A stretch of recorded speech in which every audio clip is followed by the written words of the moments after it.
Hello again.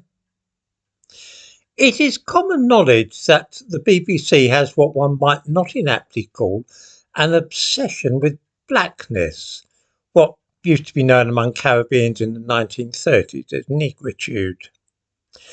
This has for some years been a noticeable trend with our national broadcaster, but of late the business has been getting completely out of hand. In the description to this video, I give a link to the BBC News website today.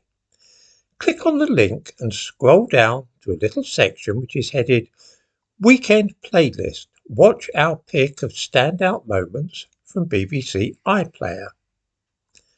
There are 6 thumbnails to lure people to sample the programmes on offer on iPlayer.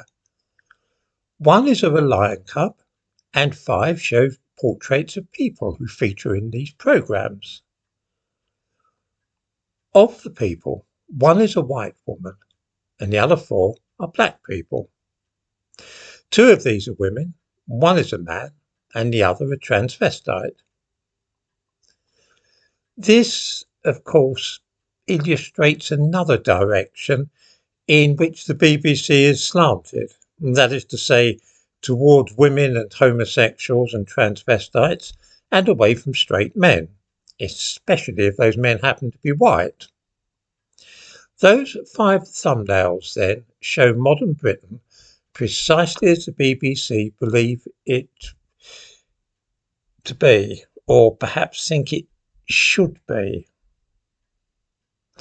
80% black, 60% women, and 20% homosexual or transvestite. In the real world, of course, the actual figures are 4 or 5% black, slightly over 50% women, and 1 or 2% gay or trans.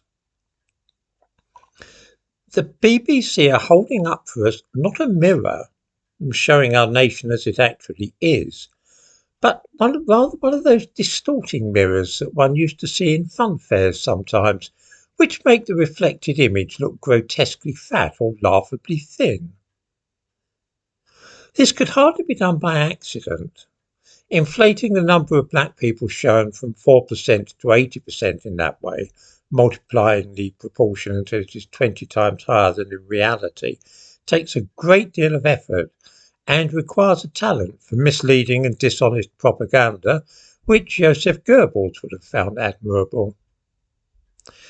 Britain's national broadcaster is engaged in a propaganda war, which is designed to make white people in this country feel that they are actually a minority and that white men are vanishingly rare. That this is what is happening is indisputable, I think, to any objective observer. The only question to ask is, why is this being done? Is it perhaps some maverick at the BBC who is pushing this strange worldview, hoping that none of his bosses or co-workers will notice what he's up to? Or is this a systematic and authorised enterprise approved by the government and intelligentsia of the country? Can it be that nobody in either the last Conservative government or the present Labour one ever actually watched BBC television and are therefore quite oblivious to what is going on? This really wants a bit of believing.